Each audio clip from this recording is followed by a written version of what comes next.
By the time Tecmo had went to work on the third game in the franchise, the Fatal Frame series had already established itself as a real player in the survival horror space, a sparsely populated but fiercely competitive genre, or at least at one point it was.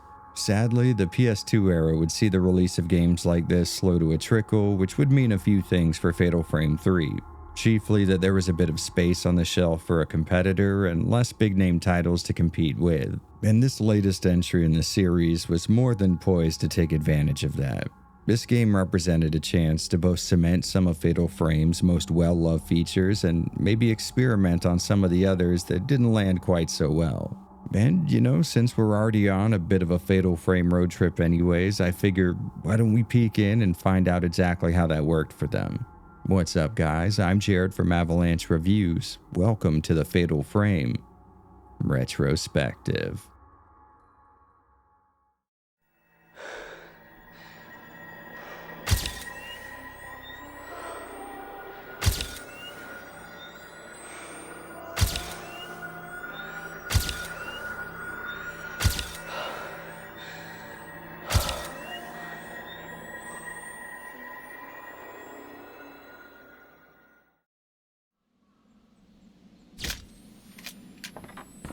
Right?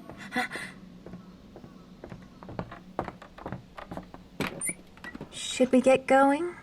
Fatal Frame 3 was released in both Japan and North America in 2005, which wasn't exactly a post-PlayStation 3 era, but Sony's new HD console was definitely looming over the horizon, which would mean two things. A, the PS2 had already been well cracked in terms of its limitations and capabilities, and B, a lot of developers were busy working on games for new hardware instead of the console that already sat in most living rooms across the world. So if there was ever going to be a theoretically perfect scenario for a smaller competitor to take a swing at an underserviced sector of the gaming scene, this was it. And when first booting up Fatal Frame 3, it's kind of hard to say Tecmo didn't put their best foot forward. Outside of the expected, more detailed environments and character models, this intro would also clock in a good 2 to 3 hours longer of a runtime than the first two games.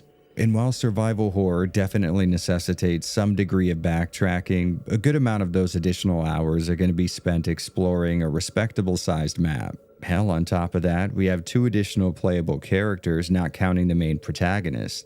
All in all, this is exactly what I imagine its developers wanted it to be, a swan song for the series on the PlayStation 2.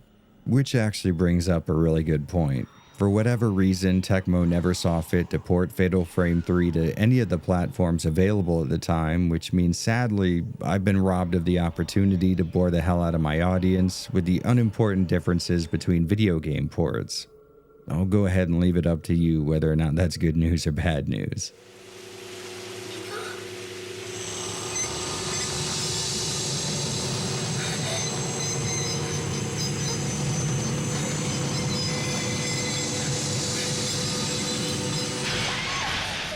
Fatal Frame 3's story begins with a bit of a tragedy. We don't know it yet, but we're looking at Rei Kurosawa, our main character, and she's just been in a nasty car accident that her fiancé Yu was not fortunate enough to have survived. Flash forward some indeterminate amount of time, and we're taken to Rei going about her day job of photographing creepy as hell locations around Japan. She's joined by her assistant/adult platonic roommate Miku Hinazaki, which fans of the series will recognize as the main character from the first game. While snapping pics of the aforementioned creepy abandoned manor, she sees a glimpse of her lost fiancé and follows him, only to be taken to a dream state where she explores a location we are all going to become supremely familiar with going forward. Where am I? After coming into contact with a suspiciously tattooed ghost, Rei is given a vision of what seems to be some kind of a ritual with her at the center of it. At the, I guess we'll call spiritual climax of the ceremony, Rei snapped back into reality by Miku. Later, while going through the film from that day, she notices the image of her late fiancé was actually captured by her camera, and if that turns out to be real, maybe the ritual she experienced was too. So that night when going to sleep, her mind obviously occupied with the insanity that she just went through, she finds herself entering that same creepy manor, which is when we transition out of the introduction and into the actual story of this game. As Ray, we check out this dream manor, and after coming across several lost souls and the series staple camera obscura, we find that same tattooed spirit from the previous vision. Even though she's well acquainted with the paranormal by this point, Ray seems particularly scared by this one and hightails it out of there. During the chase, the ghost was able to lay a single finger on Ray's back, which sadly is all it takes to receive an STD, a spiritually transmitted disease. When she wakes up from her nightmare, we can see that Ray's developing some sick new ink that resembles the tattoos we saw in the ghost from our nightmares. But before we get a chance to rationalize all this, Miku comes in to both ask if Ray is okay and let us, the player, know that she's been waking up screaming from this same nightmare for a while now. Ray pulls a very typical Japanese character archetype and blows it off in a way that isn't really clear if she actually believes what she's saying or not, and we're also introduced to a mechanic that you're going to want to familiarize yourself with early on. The notebook in Ray's room is where she stashes info on nearly everything and everyone you're going to come across in the game, and sometimes a solid understanding of the story is going to require you to spend at least a little bit of time in here. It's actually here where we find out that Ray's almost husband, I guess, was friends with Mafuyu, Miku's older brother from part 1, which explains why these two series protagonists are living together in this Golden Girls-esque situation. And we also find out that the place we go in our dreams is called, among people who follow folklore, the Manor of Sleep. Heading downstairs, Miku lets us know that a letter came in addressed to the late Yu, apparently from a buddy of his who was always into creepy, rundown Japanese landmarks. Which, isn't exactly my cup of tea, but if you are going to be into that stuff, you really couldn't have picked a better game world to inhabit. The letter mentions an investigation that the guy is on and about how you would probably love getting involved. It's actually through this package that we get the camera obscura, although it is broken just like it canonically was at the end of the first game. Heading upstairs to look through some of Yu's old stuff, we find out that Kei, Yu's friend, is digging into the urban legend of the Manor of Sleep, and all the stuff that Ray's been going through is sort of a documented paranormal cycle. Then Kei goes on to mention how he's related to Mio and her assumed dead twin sister Mayu, the two main protagonists of the second Fatal Frame title, making this game a sort of nexus for all three FF storylines, and I genuinely get a kick out of that. And on the plus side, it is just an Easter egg, so you wouldn't exactly need to play every other Fatal Frame game to get into this one.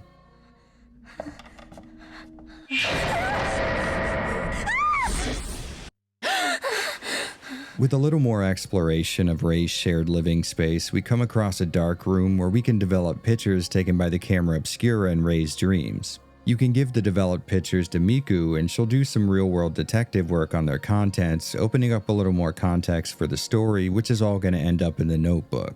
And I know I already said it, but I really can't recommend enough again that you spend a little bit of time catching up with new info here in the notebook, or you're going to find yourself lost. After doing what I'm led to believe was an entire day's worth of talking with Miku, Ray gets ready for bed, and no prizes for guessing that she'd end up back in the Manor of Sleep as soon as her head hits the pillow. This time around, she comes across a woman who seems to be sharing her fate, but before Ray gets a chance to get any info from her, she wakes up back in the real world and the tattoo from before seems to be spreading. Later on that day, Miku was able to find some info on the woman, and she ends up being the sole survivor of a tragic plane crash currently housed in a hospital. So Ray suits up to go and see her in real life, but just as she gets there, the woman starts manifesting a very familiar full body tattoo, and as it envelops her entire body, she vanishes, leaving behind what looks like ash. So Ray, feeling understandably defeated, heads home to have a shower and show the camera just a little more side boob than I'd be comfortable leaving in a YouTube video nowadays. Afterwards, we are again taken to the Manor of Sleep, and it's right here where the game shows you its story and gameplay loop. While Ray's unconscious, she's in the Manor of Sleep engaging in survival horror style gameplay. Here a majority of the story is given through scattered journal entries and the stuff that can be found in Ray's notebook. During her waking hours, however, things play out in a much more real-life kind of way. Information can be given to Miku for research, which does turn up some nice clues, but other than that, the rest of your time during the day is going to be on rails. Here in these sequences, the story's delivered in a more traditional sort of way, which is to say it's told verbally via character interaction, as opposed to the journal-only method that the previous two games seem to prefer, and honestly, I gotta say I really appreciate the combination. I mean, I really like that the company is sticking to their guns and keeping their original text-only storytelling method, but it's also nice to see them shaking things up by including an additional style as well. I mean, really, they could have just as easily replaced one for the other, and in doing so, they would take away one of the more unique aspects of this series. Anyways, getting back to the real important stuff, once again Rei makes contact with a woman from the hospital, but by this point, she's basically just another one of the angry spirits in the manor. Which, I mean, it sucks, but that means we gotta take pictures of her until she dies.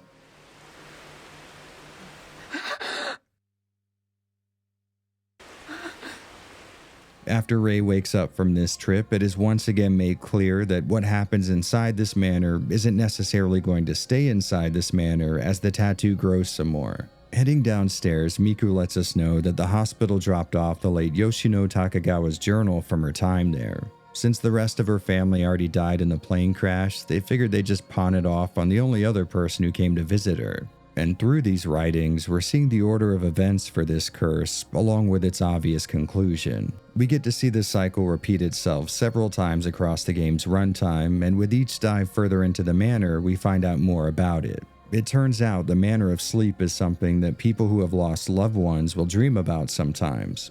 It's their longing to be with these people that draws them further into it, and once the tattooed maiden of the manor touches you, you're looking at a countdown to your fast approaching demise. Once the tattoo spreads across your whole body, you go into a coma and eventually just disappear, which, as you might imagine, is not an ideal outcome for those afflicted. And this feels like an appropriate spot to put a spoiler warning. So much of this game's allure, for me at least, came from solving its slower-paced mystery, and I feel like just blabbing it out to you guys is going to ruin that. So if what you've heard so far is enough to get you stoked on potentially playing this thing, go ahead and skip to the timestamp on screen or navigate past the chapter marked spoilers. Or else. Where did he go?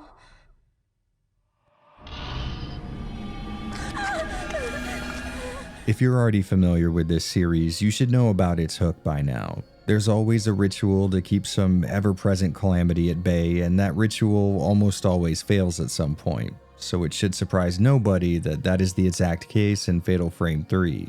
But hey, that's not to say this isn't a unique story. In fact, I'd say it's the most interesting and engaging in the franchise so far, mostly because it's the first time you could really say there was any story content whatsoever outside of the events of the aforementioned ritual. Speaking of which, the Manor of Sleep was actually a physical place at one point. Specifically, it was known as the Kuze Shrine.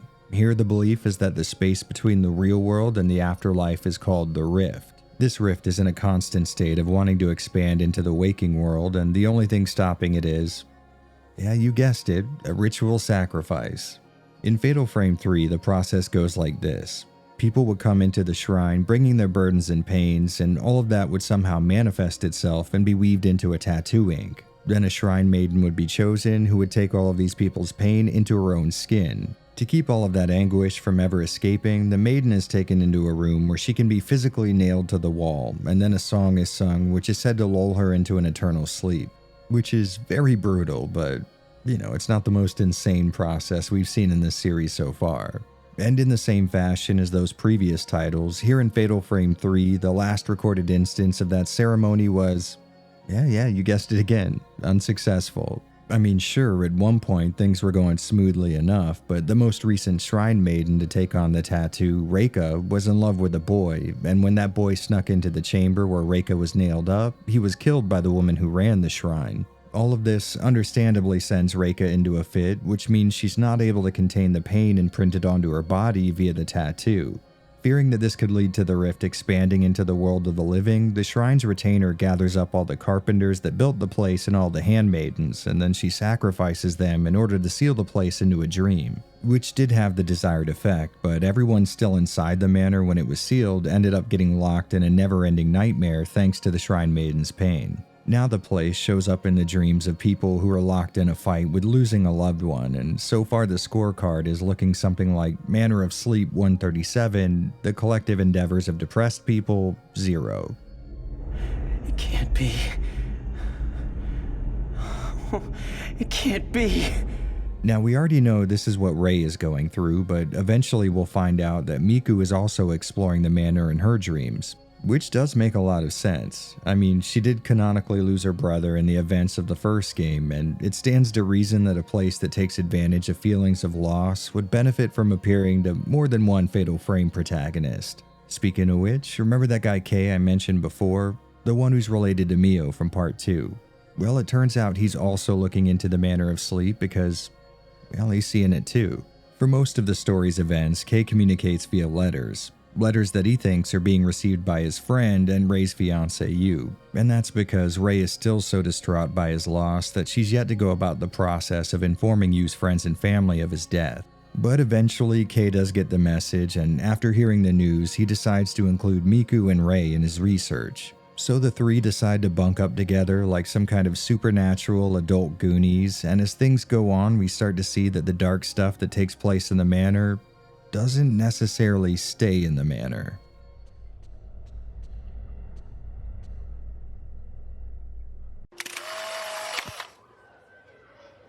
She will be mine. So now, with all their supernatural nonsense bleeding over into the real world and each of them personally involved, they pool their knowledge together, and Kei ends up being the most valuable member because he not only clues everyone into the history of the manor, but also on a potential solution to their shared problem. His idea is that they collect the spikes used to nail down Reika and actually get the job done, which is weird to me because her body was nailed down during the ritual. I mean, I guess maybe it needs to also be done in the dream world, kind of like her ghost also needed to be nailed down, but either way that stood out to me as kind of inconsistent. As the three go about achieving their new goal, both Miku and Kei end up getting drugged so far into the manor that they can't willingly get out anymore, with Kei getting that permanent resident status. Which was kinda sad. I mean, the guy was really only a physical character present in the story for the last few chapters, but he was able to make an okay enough impact on it. But the weird thing is, no one really gave a damn after he died. I mean, after it happens, Rei heads downstairs to see the spot where he was sleeping covered in a very suspiciously K-shaped pile of ash, and the first thing she can think of is going through all of his shit. I'm not even 100% sure there's any in-game dialogue dedicated to the fact that the guy expired. He just sort of gets unceremoniously deleted from the story, which I guess is well enough because in the end, this being a Fatal Frame title, obviously the real solution was to have the camera obscura snap a few pics of Reika all along. After she's been defeated, all of the souls that were caught up in the manor's clutches get set free, including you, and maybe one of you guys are gonna have to catch me up here because I didn't know the manor was appearing to you, and if it wasn't, I'm not really sure why his soul was released after it was destroyed. Regardless of the reason though, he's here and Rei is trying to convince him to let her go with him. But instead of letting her die, he takes the tattoo from her, which had already spread over most of her body. With this, all of the pain that allowed the rift to spread was taken into the afterlife and, I guess, nullified or something? Either way, we don't have to worry about Rei turning into a pile of ash. Now with everything fixed and Miku out of her coma, Rei's able to make peace with what happened to you and hopefully move on. Oh, and as a really nice small side note, I love that they kept up with the series' doctrine by playing a sappy J-pop song during the ending cutscene. You can't leave me this time! I want to go with you. As the third entry in a relatively well-respected horror franchise, Fatal Frame 3 had a lot riding on it. Not only was it going to be expected to keep series tradition alive, but most people who had already played these games would probably be wanting something new by this point. It's a weird combination of opposing stresses that can often cripple projects.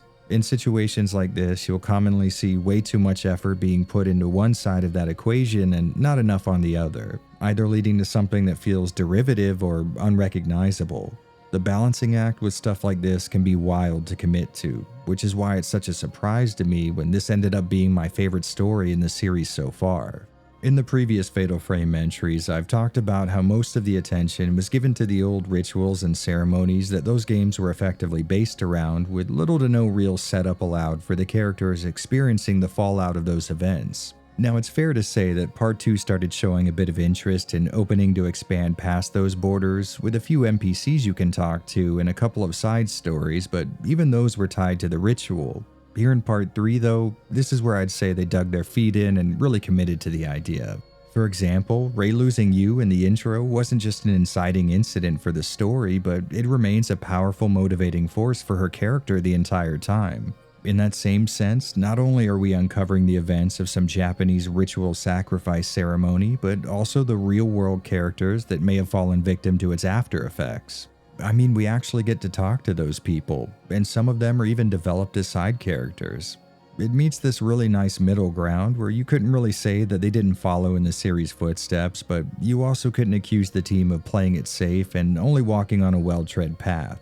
But besides how it fits into the other games in the series, I just flat out enjoyed this story so much more than the previous two, mostly because it's got a lot more meat on its bones in terms of events taking place outside of a medieval Japanese setting. If you've watched this channel before, you're going to be very familiar with this concept, but for some reason I can't really nail down, I've always loved a good horror story set in a very recognizably contemporary setting. And since I too live in a two-story house here in Japan, maybe this one imprinted on me a little more than it would have otherwise. Aside from that though, it was really great seeing more of the actual story being laid out verbally for a change in a Fatal Frame title.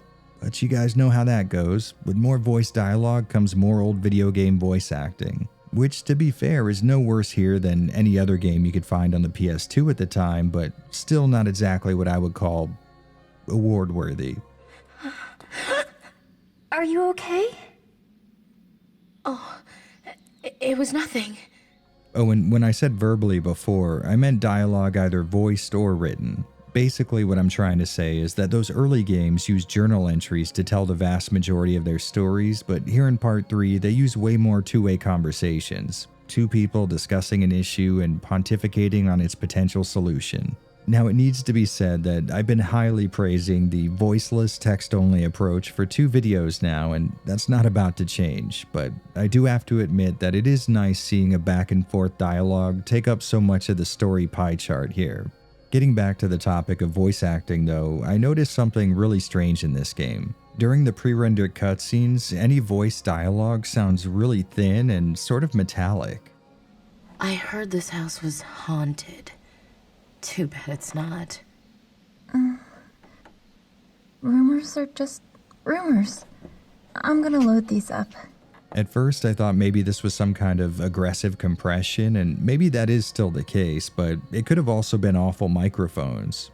To be honest though, I would imagine this isn't a problem of hardware. This sounds like someone purposely went in and did this. I mean really, it's kind of hard to make voices sound this bad unless you're trying to. And if you think that's the furthest I'm gonna nitpick, well, I imagine you're new here. I don't know, maybe I'm insane, but outside of those hopefully blatantly insignificant complaints, I really enjoyed this story. It puts together just the right amount of the traditional Japanese horror stuff that everyone else seems to get a kick out of, with the more contemporary, realism-adjacent stuff I tend to enjoy more. And even though I know beggars can't be choosers, I do wish they would have pushed even further in that direction. I mean, I flat out love the idea of potentially using the daylight hours to run down information on the issue you found yourself in, while using the nighttime to explore all the survival horror gameplay of the Manor of Sleep. Now, more to that point, it would have been really great if the story had us going outside of Rei and Miku's house more often to conduct our investigation, but I will most certainly take what I can get, and what I got was a really nice story. Just like the other 2 games in the series, Part 3 here is a master at dealing out small bits of story in just the right amount of frequency to keep me wanting more, which is already a lost art form, but is even more impressive in a 12 to 14 hour video game. Honestly, it would have been pretty damn easy for Tecmo to lean on tried and tested methods here, but I'm glad that the team behind this one decided to take a chance on something kind of different for this series. And as a guy who's already completed every game in the franchise, I'm really stoked to say that a lot of Part 3 is going to continue forward in future Fatal Frame titles. Although, to be fair, I can't really remember if we get another shower scene, so here you go.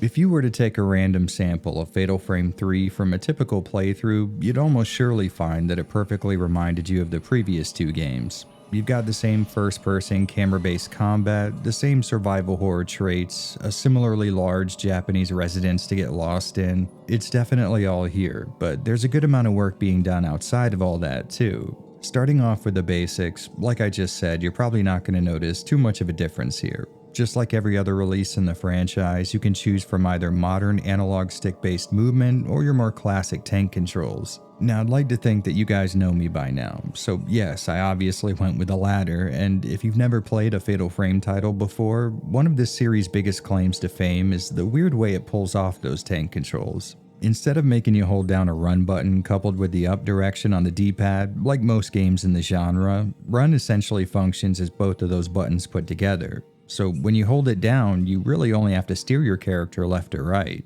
I've already said this before, but it's a lot like a racing game. And I know that sounds like an insignificant detail, but in games like this, it really doesn't take too much being done outside the typical mold to shake things up and make the genre feel fresh again. Running around the manner of sleep in this game just feels unique from any other survival horror title, and because the controls are so fundamentally different, it's almost like I'm flexing a skill when I take a corner just right without running into any walls. I've talked about this more in detail in my first video in the series, but it really does spruce things up and make the game really fun to control. Well, alright, so we've got cool tank controls, but obviously you can't have those without survival horror exploration. That being an incremental process that requires a lot of backtracking, item hunting, and puzzle solving in order to make more progress. Well, here in Fatal Frame 3, all of that basically operates exactly how it does in any other title in the genre. There is one fairly large exception, but we're gonna have to hold off on that one till later. Outside of that though, this is basically any other survival horror game. And that means you're going to want to be on the lookout for any key items, puzzle solutions, or Fatal Frame's little addition to the genre, ghost sightings.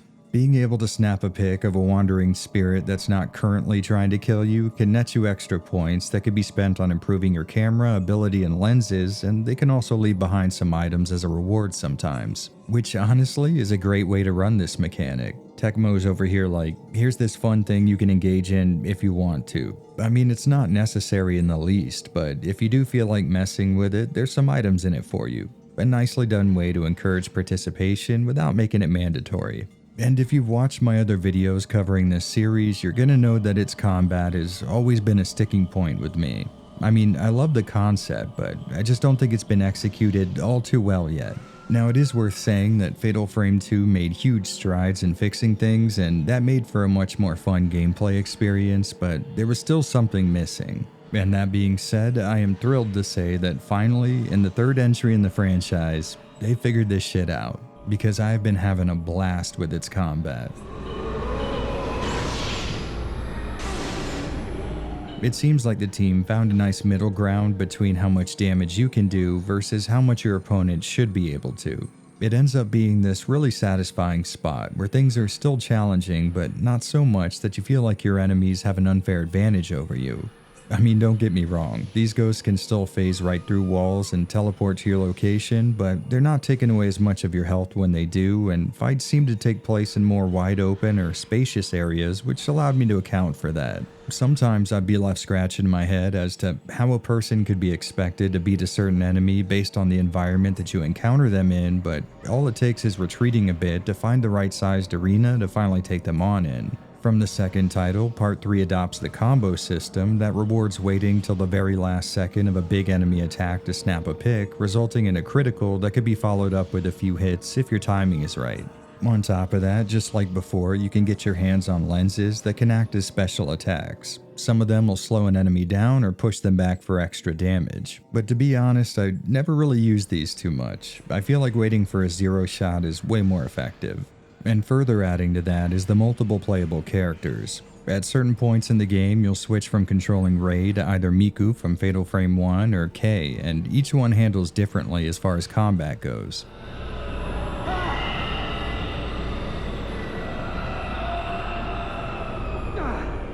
As you should already know, Miku has an innate supernatural talent, so she uses that instead of lenses, and Kei has the mystical ability of being the absolute worst part of this game. I don't have any concrete numbers to back this up, but this guy feels slower than the rest, and his camera's definitely weaker. Honestly, Kei kind of feels like how combat was in Fatal Frame 1. I'm doing next to no damage, and ghosts are absolutely mopping the floor with me in every single fight. But hey, on the plus side, Miku's sections play really well and feel just about as good as Rei's. I'm not really sure if it's just me or maybe they set up much more difficult encounters for Kei, but something makes that guy's chapters suck a whole lot of ass. Like I said though, outside of this guy's parts, the game finally nails down Fatal Frame's combat. It's really hard to put into words, but it feels incredible getting these long combos and then narrowly dropping out of first person just to barely dodge an attack. As I was playing the game, I was washed over by this realization that this is exactly what they were going for the whole time, and it feels really killer to finally be playing the version of this idea that I had in my head when it was first introduced to me. Now sure, it's not perfect, but compared to how the series has played before, it might as well be. And you know, so far I'd say we have a pretty great little survival horror title. It's all the good from the games that came before it with at least less of the bad. But this being the third entry in a franchise, you might be expecting some new stuff, something to spruce up a formula that's already been tried twice at this point.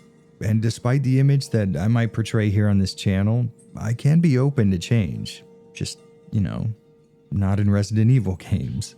Which is why I was really stoked when I noticed them doing something a little different with the formatting. While you were watching through the story section of this video, you may have noticed a theme of going to sleep and waking up, which is how this game separates the old from the new. During the daylight hours, you can talk to colleagues, develop photos that you've snapped in the dream world, and of course take part in the cutscenes that drive the story. But when the night comes and you go to bed, you're taken to the manor of sleep where all the survival horror stuff takes place. And on the surface, this sounds like an incredible idea. When I first started noticing these patterns, I got myself all excited that the investigation segments might be a little more involved. Maybe something like an adventure game where I'd have a few places I could go and a few people I could talk to whenever I needed clues. In reality though, it's pretty limited. You have almost no control over what happens in these scenes, and you're essentially at the mercy of whatever environment the story's placed you in, which 99.9% of the time is just going to be Rei's house. To be fair though, it is a really nice framing device to have the dreams and waking world use different styles of gameplay. My only actual issue is that it really gets in the way of the intrinsic format of this genre. Usually with one of these games, you'd find an item or a solution to a puzzle, and that dopamine hit would be enough to carry you through that same process again and again. A survival horror title is basically that scenario repeated over and over for an average runtime of 3 to 6 hours. It's a great little system and we all love it. Now Fatal Frame specifically likes to break up the exploration between chapters where new routes might be available and items will respawn. And both are present in Part 3, only they have to come to a grinding halt every time you reach a crescendo. Literally every time without fail. Just when I would start to build a little momentum, I would be thrust out of the manor and back into my bedroom, completely halting all forward progress in the least satisfying way possible. Now that's not to say that I didn't like the type of gameplay that was going on in the real world. I actually had fun with some of it, but I really grew tired of the repetitiveness.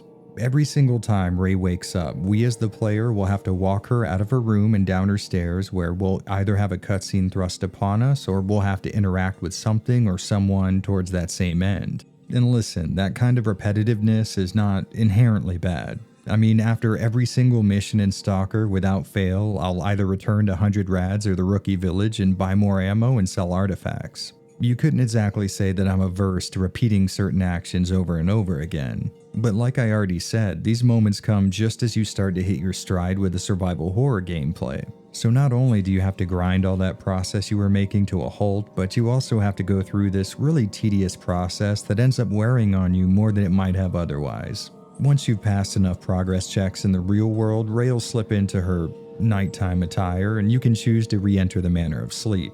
Sometimes this means picking right up where you left off, and sometimes it means waking up in a random section of the map. Every time you re-enter the manner of sleep, certain item locations will repopulate, and if you allow me a little space within this complaint to complement the game, this actually feeds into the survival horror gameplay really well, as opposed to fighting against it like you might expect. I mean, sure, having a cache of endlessly respawning items can lean in the opposite direction of difficulty, but FF3 bridges that gap pretty damn gracefully because, along with those items, ghost encounters also respawn. So if theoretically, let's say you've woken up at some point near the top of the map, you'll know that working your way back down to the bottom for items, while fruitful, can also be a detriment considering how many resources you might burn through defeating all the spirits between you and that spot. It's a great neutral feeling risk-reward system, and it's a decision you're going to need to make several times throughout the game.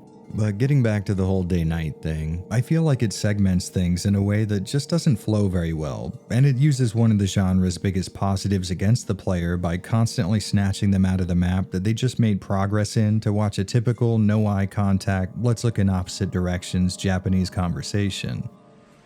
How long has it been?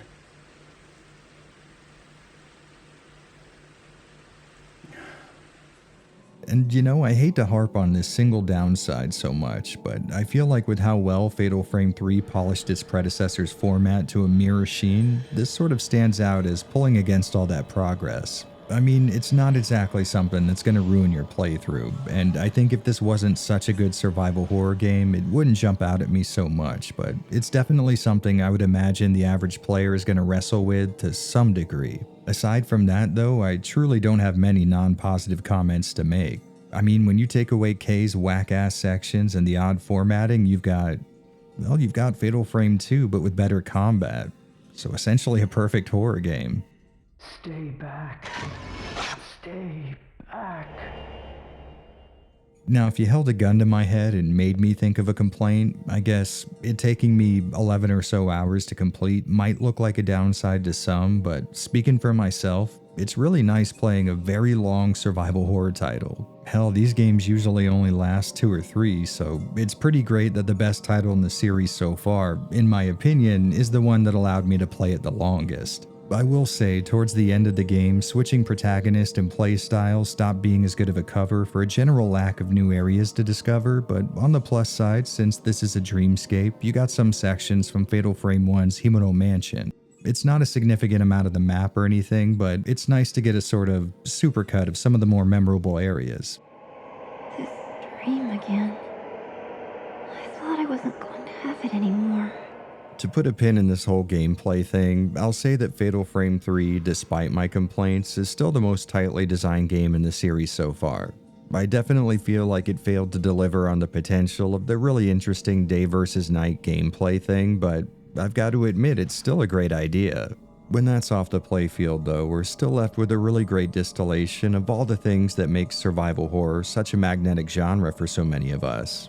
I'll admit a lot of my goodwill comes from this game being the first time that I feel like the franchise delivered on its potential, but either way, the result is a game that punches well above its weight. In fact, I'll go as far as saying that this is the first time that I've cleared a Fatal Frame title and felt really good about my performance in doing that.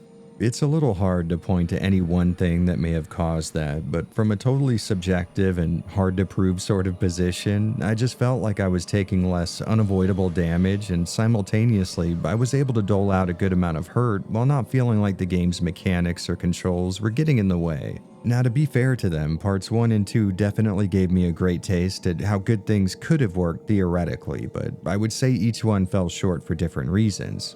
This time around, though, they figured out just the right mixture, the exact perfect combination of ideas and execution that leads to the kind of survival horror game that you can play for more than 10 hours and still love every second of it. I mean, the previous entries were great in so many ways, but for the most part, at least as far as I was concerned, they were more of a promise of things to come, and I would say that Tecmo has finally made good on that promise. They essentially just delivered a noticeably more tight version of all the stuff that showed up in the last 2 games, and honestly, that's precisely what I've been waiting for. And after sitting and thinking and writing this script for a bit, I'm more than comfortable in saying that this is the best entry in the series so far in terms of gameplay and one of the better survival horror games I've played in a long while. If you've heard about this series, but you're kind of apprehensive on checking it out, I'd say starting here is probably your best bet. And if you're already a fan of Fatal Frame, I probably don't have to sell you on the idea of a title that makes an entire connected cinematic universe out of the previous release's storylines. So interestingly, for the first time in this retrospective, filled with games that I really have enjoyed, I can give a wholehearted, full-throated recommendation. I know we're 3 games in already, but I would say this is the one to pick up for first-timers and series vets alike. Now, the only thing to do is check the internet for other people's reviews and see exactly how wrong I am compared to everybody else. Let me out. Please let me out. From the first entry in the series to this one, you could definitely track a pretty noticeable shift away from its original anime sensibilities and towards something at least attempting to approach photorealism.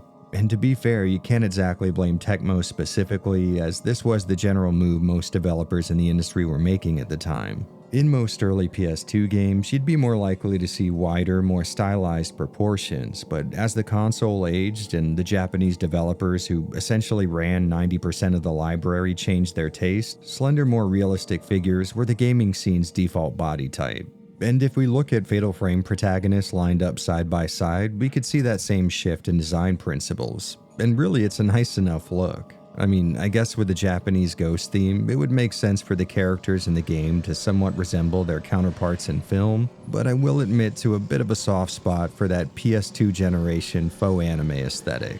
My preferences aside though, Part 3 here is wildly impressive from a technical perspective, which isn't entirely surprising. I mean, this series keeps making these massive improvements from release to release. It's enough to make a guy all nostalgic for a time in game development when an influx and increased funding could actually be expected to turn in an improved end result.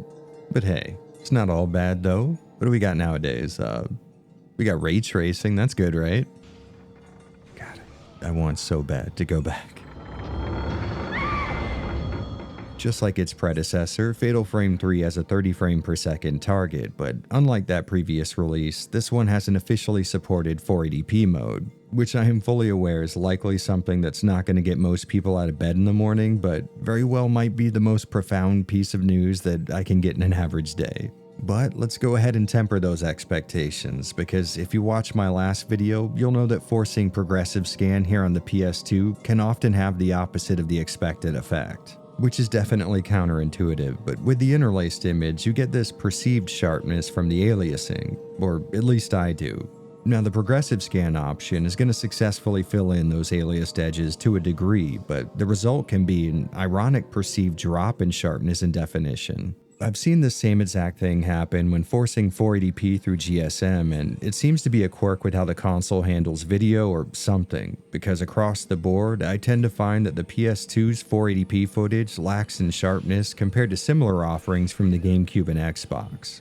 But I would say since this is a 30 frame per second game and it does often operate below that 30 FPS target, you don't really need to worry so much about which mode you want to use with this one as you might with others. If you've got yourself a scaler like the RetroTink 5X or the 4K, you can expect near flawless results with deinterlacing the game's 480i, but you do have to keep in mind that even the best deinterlacing process that we have right now is going to result in some form of anomaly somewhere. For example, motion adaptive deinterlacing, which is my favorite, can produce an amazing picture, but when everything's in motion, things can be slightly blurry, or at least more blurry than they would be in native 480p. In that same vein, you might notice small quirks like the sort of jumpy effect that you get when highlighting options on interlaced menus, which admittedly is all stuff that probably isn't going to bother your average person, so feel free to just go with whichever suits you and your setup best. That being said, you guys know I'm a video nerd, so everything you've seen so far today has come from the game in its progressive scan mode. For those of you who've never played an officially supported 480p game on the PS2, oftentimes you'll need to use some kind of esoteric button combination during boot up to activate it. The most obvious example coming to mind right now being the fact that you have to hold triangle and X together when starting up Star Ocean till the end of time to access 480p. But luckily, FF3 is one of the rare titles on the console that just puts that as a toggle on the main menu. The only real issue that I found was that it doesn't remember your choice between sessions, so every time you boot the game up, you're going to have to remember to activate it. I'm not 100% sure, but I'm almost positive that among the 12 hours of captured footage I have here, there's at least one that I've recorded at 480i without realizing it. But like I already said, if you're not counting on your modern day TV to deinterlace, that's not going to be an issue at all. Getting to the actual in-game graphics though, I was thrilled to see that the static filter had been dialed back even further than the last game. It's almost invisible unless you're really looking for it most of the time, which if you are going to use a static filter, that's how I'd prefer it look. Just like every other game in the series, when ghosts are around, you can expect a million different post-processing effects to be layered over top of each other, and again like those games, this can make for a visual mess. Really, this is one of the very few complaints that has persisted throughout the entire franchise for me. Oh, and since I'm already going in on it, this game's facial animations seem kind of lackluster in a lot of scenes. I can't really remember FF2's animations being anything to write home about, but at least they weren't so strange looking that I noticed them enough to make a note of it. Here in Fatal Frame 3, characters often don't move a whole lot of parts of their face, leading to this creepy android kind of effect. And their eyes feel like they're piercing your soul with the sheer awkwardness of their stare. Aside from that though, this is a great looking PS2 game, which is a statement that might be a little hard to swallow in an era with ray traced light paths and shadows so real you could swear something was in the room casting them. And you know, video game analysis aside, I've sort of struggled with this subject a lot lately. There's no real way for me to point at a nearly 20-year-old console video game and say, this technically holds up, graphically speaking. I mean, there's got to be some kind of objective measure for what's visually appealing outside of technical specifications, right? Like at the moment, even with my crazy knowledge of convoluted video jargon, the best thing that I can come up with to convince you guys is, look at the screen right now. That's what good graphics look like. Well, on the plus side, I would imagine that nobody comes to this channel for anything approaching an objective take, so let's keep that tradition alive.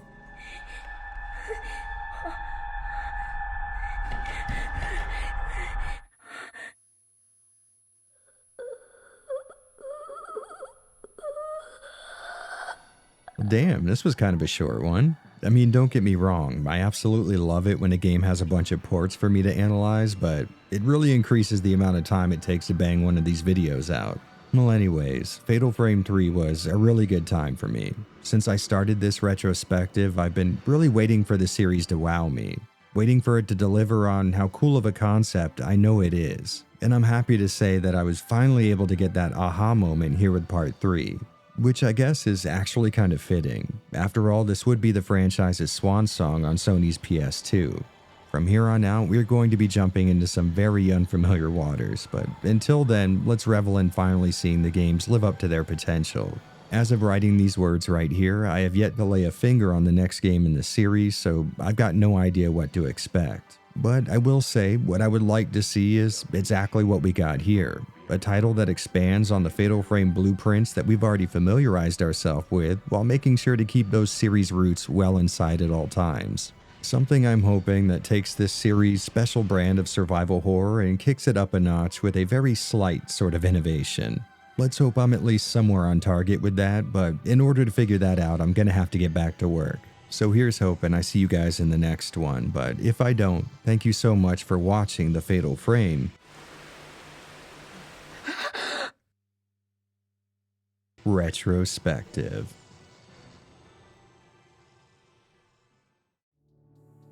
Hey there, loyal buds. Thank you for making it to the end of another dumb video on games that nobody cares about. If you're into long-form videos covering cool stuff, well, you're in luck because that's about the only thing that I can actually do around here.